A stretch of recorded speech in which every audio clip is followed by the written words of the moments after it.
Good morning. Welcome back. You're still watching Daybreak on this 13th day of October 2025. In studio, I have the Deputy Governor of Machakos County, Francis Mungangi. Good morning, DJ. Good morning. Nelson Havi is the former President of the Law Society of Kenya. Good morning. Good morning, Sam. Gunjeru Ambugu is the former Member of Parliament for Nyeri Town. Good morning. Good morning, Sam. How have you been? Niko salama kabisa. It's been several years. I haven't spoken to you. Yes, it's been a while. What have you been doing? Selling chai na mandazi. Is that so? Yes. Okay, welcome back. All right, thank you very much. Senator Hilary Sigei is the Senator of Bomet County. Good morning. Good morning, Sam, and good morning, our viewers. You've also been missing in action. What's going on? Oh, yes, I'm happy to be back. It's been a bit of a tight schedule, especially when we resumed in the current session of Parliament. Yeah. Running up and about in terms of setting up the programs for the season. Yes. And lately, we have also had the last week Senate Mashinani. Okay. In Busia. So, but you didn't attend that, did you? I didn't manage to attend the Senate Mashinani. Why? In Busia. Some had been engaged on an assignment assigned to me by the Speaker of the Senate, Honorable Kingi, on CPA. I represent the team in the CPA, the 8th session of Commonwealth Parliamentary Associations. Okay. That is why I was outside the country for the season we were Welcome back. Thank you very much. And it's good to see you. Thank you for having me here. Thank you. Yeah, now this morning we're waking up to the news that you find on the Daily Nation. I told you earlier about from hustlers to dynasties, Ruto changes tune, says that he has engaged Raila Odinga, he has engaged Uhuru Kenyatta, he has engaged Gideon Moi, and he will continue to engage all the leaders so that we can transform this country into a first world country in our lifetime, because it is possible. But then the Nation is reporting that he swept to power on a campaign anchored on attacking prominent political families. He blamed for the suffering of a majority of Kenyans, but in the quest to craft a winning re-election strategy, President Ruto is quoting the backing of the so-called dynasties. I want us to listen to what he said yesterday in regards to the concerns of the first world as he was speaking at different events, different church events, two of them, where he's likening the country to the journeys that have been made by countries like Singapore and the Korea. I don't know which one, whether it's the North or it's the South. Let's listen to the President speak about First World.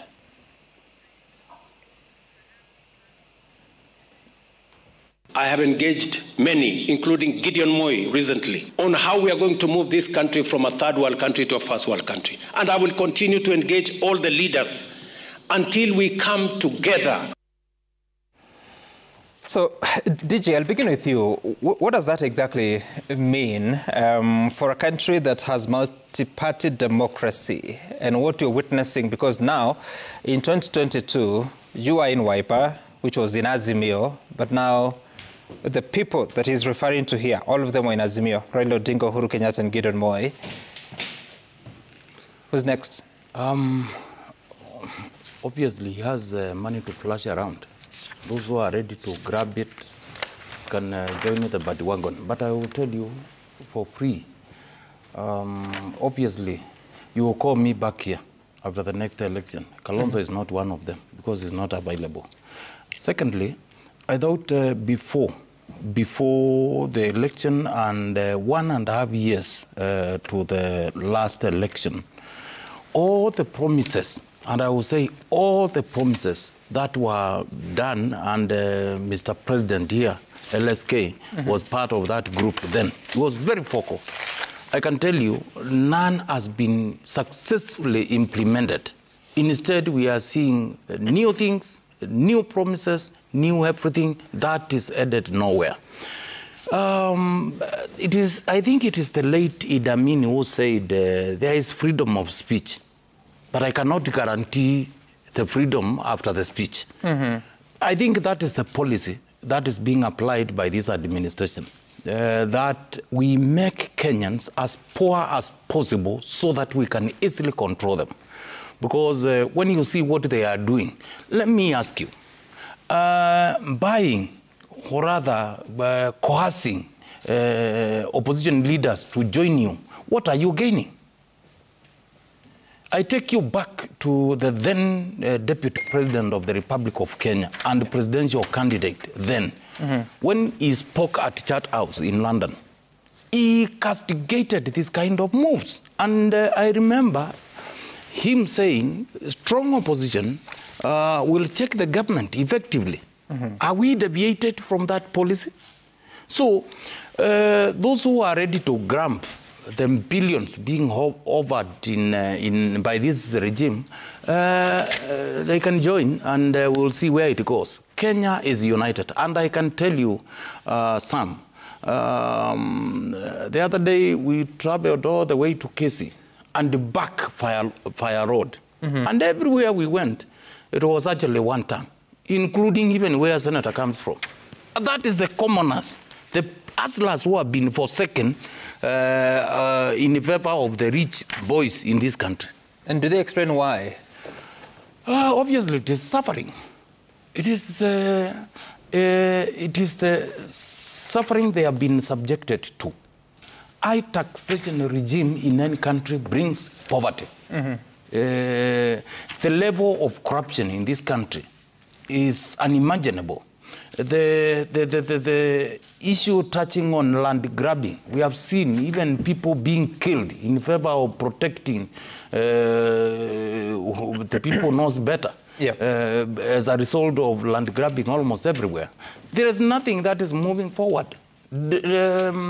Devolution, where is it, is slowly dying in favor of centralism in practice. Today here, Senator has no arrears in his salary. Officers in his office are well catered for, well paid. It is not the same case when it comes to public officers serving in county governments across this republic. So slowly they are trying to kill everything so that they remain the few, the guys at the top who have billions to dish out there. Now, I'll come back to you on that point that you make about civil servants in the devolved units. Yes. But as we do that, let's first listen to what else the president said and why he's continuing with these conversations. I have engaged many, including Gideon Moi recently, on how we are going to move this country from a third world country to a first world country. And I will continue to engage all the leaders until we come together. Nelson, do you believe that talking to Gideon Moi takes us to first world?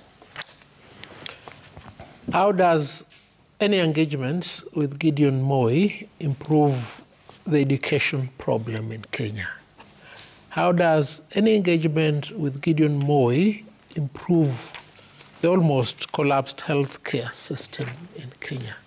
How does engagement with Gideon Moi guarantee employment to about 15 million Kenyan youth who do not have employment? You see, as a matter of fact, President William Samoei Ruto has the constitutional right to associate with whosoever he wants to associate with. But there is a failure of comprehension of his responsibility as head of state and the President of the Republic of Kenya. His engagements are intended to be purposeful for the benefit of the people of Kenya. To that extent, therefore, there can be legitimacy if these engagements are to be faulted. And indeed, they have to be faulted. But fundamentally, the question is he engaging them on whose cost? At his own cost or at our cost, as the Deputy Governor said? If he's engaging them at his own personal cost, we have no problem. But if he's engaging them at the cost of Kenyans, then there is a fundamental problem, and we take profound umbrage with it. How would we know at whose cost? Well, recent events have indicated who bears the cost of these enterprises. The Auditor General the other day indicated how much is spent on invitation cards, how much is spent on hosting these people at State House. And when you see the Kenya Air Force chopper flying to Kabrak, it cannot be at his personal cost. It doesn't require any further investigation. What are your thoughts, Mheshimiwa Wambugu? Because at one point you worked for the current administration, if I'm not mistaken. Yes, I did. I worked for the former deputy president. Right. So these conversations and putting in the first world as a target there, is it sensible? First, I no longer work for this administration, so a good place to begin. I think I was just thinking, when we were driving in here, I listened to this song that was sung. It was on radio. This song that was done by Sauti Sol in 2019, talking about this letter from Jomo Kenyatta and Jaramogi and all the problems, whether we are better now than we were yesterday. Yep. And it's interesting how the more things we keep thinking things are changing, but that song is actually as true today as it was, 7 years ago? And I say that for this reason. We are now having a conversation about hustlers to dynasties, about Ruto joining Gideon, and what Ruto is saying, and the whole idea of whether we can turn into a first world by 2055. And so we are poking holes into it. But then we also had a Vision 2030, which somehow nobody seems to be. I don't know, maybe 2030 is too close, so you keep having to move the goalpost down the road. But I also think that it's the responsibility of every leader to give hope and to keep pushing people, keep telling them, don't worry, tomorrow is going to be better than today, especially when you're struggling in this kind of environment. So I wouldn't fault Ruto for saying that we will be a first world. Whether we are going to be a first world in 2055 or we're going to be a first world in 2100. The first thing is that even the 2055 he's saying, he will not be president in 2055. So he's not saying I'm going to make you first world. He's saying mi nitafanya mpaka 2032, then nitapatia mtu mwingine, atachukua ama 2027, ama mtachukua. So what he's basically doing is providing a target for Kenyans to actually look at, which I think is not necessarily a bad thing. I think my personal view is every time we discuss these things, we need to be able to differentiate the interests of leaders and the interests of the ordinary people. When you think about the conversation that tends to carry us forward as Kenyans, we tend to be looped into the conversations of politicians, right? Yep. For example, just thinking about how we are now all focused towards 2027. That is not the interest of Kenyans. That is the interest of politicians, right? Some, in 2027, everything remaining constant, you will be here, right? Or somewhere else, but doing the kind of work you're doing. Right. The politicians who are telling us to focus about 2027 are the ones who want to swap places. The ones who are in opposition really would want to be in government in 2027. But the ordinary Kenyan is not going to change. Sure. And when you think about Nelson talked about the problems we have, education, healthcare, and what. That ordinary Kenyan doesn't want to wait until 2027 for that to get fixed. He wishes it to get fixed. But when you listen to the opposition, if you listen to government politicians, they're telling you it's working. If you listen to opposition politicians, they're telling you it's not working.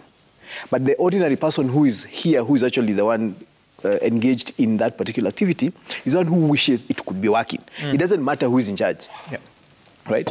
So I think even as we have the conversations we're having, we must always distinguish ourselves. Who are you speaking on behalf of? And I have that benefit now because I am not in active politics, to be able to think and tell myself, I don't really care who is in charge of this country at this moment in time. I just wish healthcare was working. I just wish education system was working. I just wish this was going on. Then you guys can keep doing your games up here, and my life is continuing. Right. So that, for me, is what I would suggest we keep doing every time we're having a conversation about politics, to be able to say, okay, this one speaks on behalf of the political interests of our party. Even in this panel here, there are people who are speaking on behalf of certain political interests, but then somebody must speak on behalf of the ordinary Kenyan. And I'm assuming that would be Nelson and myself. Absolutely, by all means. Because these are two guys who are politicians doing active politics and representing their particular positions. You're not in active politics? No, me, I'm selling chai na mandazi huko. But you belong to a political party? Yes, I do.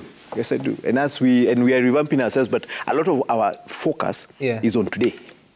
In fact, if you listen to our party leader when we had our recent NDC, and when he was challenging government on the issue of Linda Mama and Linda Jamii, he didn't talk about what we are going to do in 2027. He spoke about, but why isn't this working the way the one we had was working?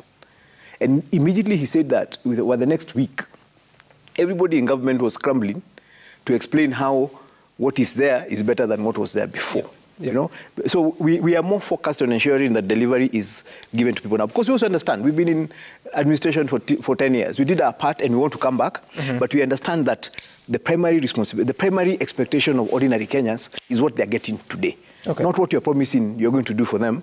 Because if somebody doesn't have school fees, you can't tell them to wait until 2027. Okay, all right. Senator, you might have the advantage of, since you're in the ruling, let me call it governing party, the essence of, we now have a new target. No, it's okay. So I'm listening and I'm reading. Now we have a new target of 2055. Are these the thoughts, the private thoughts of the president, or it's something that the political party has come up with and is the focus of the current administration? Would you know? Before I comment on that specifically, I want to express also the feeling that it is not every day that we take political sides, especially when we are in a very serious conversation like this morning. But it naturally comes out, especially when we want to avoid speaking what is popular rather than what we are letting the people know. And we're talking about the headline of from dynasties, or rather from hustlers to dynasties. Yes. And every other person who is governing a country, a county, or a small institution like a private entity, they are the ones who would always pray for peaceful governance so that they achieve certain intentions of their governing.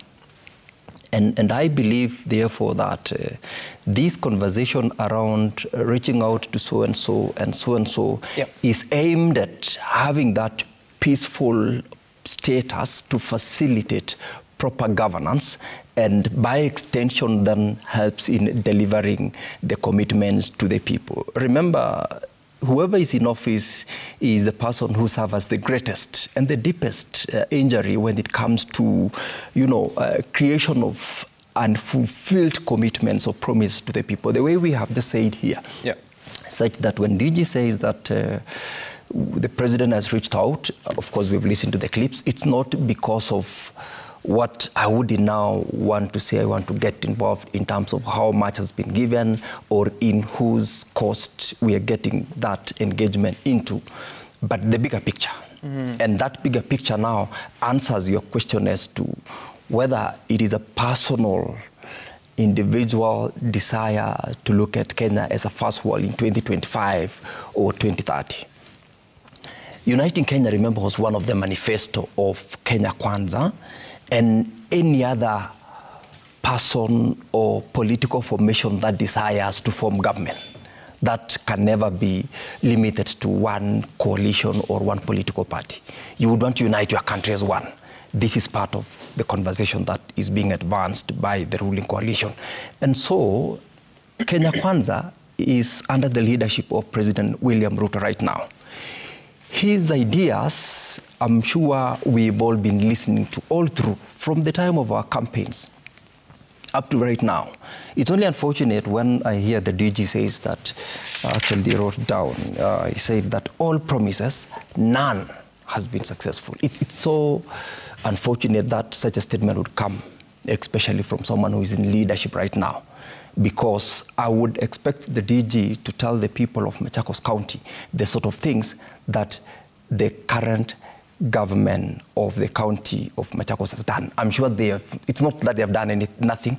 They've done at least something, such that when we are... So you don't like when he has an opinion about the national affairs? No. I was very choosy with my words. I said, as a leader, it is quite unfair to say all the promises which were made have not been done. So that's a blanket condemnation, including even the county government that he presides over. So I didn't say that he should not have made a comment about the national. It is given, it's provided. Criticism is the best that can happen to every person who's in leadership, because that way you understand your areas of weaknesses and the areas you have not delivered, and it gives you an option, therefore, to correct the wrong and right the wrong so that you deliver. So the president's call for first world Kenya in 2055, 2050 is not an individual. It's a desire that every other person would want to get. We've been given examples all through, but of course it's given that we live by hope, and that hope is what gives us going. If, for instance, I wasn't hopeful that I would be alive this morning, I would not have confirmed that I would come to the show and share this conversation we're having. Okay. That is it. You're saying that he's reaching out for the peaceful status, for proper governance. So before meeting Gideon, when we didn't have peace, or what are you saying? No, it is a continuous process. In the headline actually here given, the president said, I met Raila, I've met Uhuru, I've met Gideon. It didn't start with saying we were not okay. But of course, you know the status that the country was, for example, prior to the broad-based government, when we had now Raila coming on board. In terms of the ability to have a peaceful governance on a daily basis, on a weekly basis, that was the status we were in. But I'm not saying before Gideon we were not. We were very peaceful. It is part of a continuous engagement to have everyone on board for purposes of his governance. So with Gideon on board, yes. I think it was Thursday, Friday last week, to what end? Some, or even those willing to join, recall what the DG said, that we are not boarding. Well, that is their choice. And in fact, in the presidency of William Ruto, he has actually said that it's good to have a robust opposition. Remember, Sam, our constitution, the constitution of Kenya, because actually that's what I want to correct, it does not make reference to opposition, it makes reference to the minority and the majority. We will always have people who've got diverse opinion about the government of the day. And it is good to have them because they help the government to be checked. They help to balance on areas they are not performing. They help to point out, especially in a democratic state like Kenya, where there is a lot of freedom to express yourself. There is a lot of independence when it comes to some institutions, for instance, the courts. We are also equally free to criticize and call out. So we would always want to have that freedom. We'll always want to have the minority. We do not want to have everybody in one basket where everybody is a yes person. Gideon is free to criticize now? Of course. Okay. Even those of us who are in government, by the way, do not just sing every other day. We also say it when it's not working. And when it's not working, we say it's working. You don't sing every other day. What is that? What I'm saying is that it is not that when you're in government, you don't point out when the government is not doing what it's supposed to do for the people. Right, Senator. I was wondering why you're using the word sing, because that has been used by people who are It is popular for some people to say that statement. Yeah, but you're using it. Singing, psychopathy, they name them. It's okay, Senator. Let's listen to what Gideon Moi and the Secretary General of KANU said, I believe it was on Friday, as you take a break. Alenji amu ikondoindet agmelein chimwage sowalak mutai ayan. Msijifikirie tumekuja kuvunja chama cha KANU. Tumekuja kuiweka nguvu. Tumekuja kuingiliana na rais.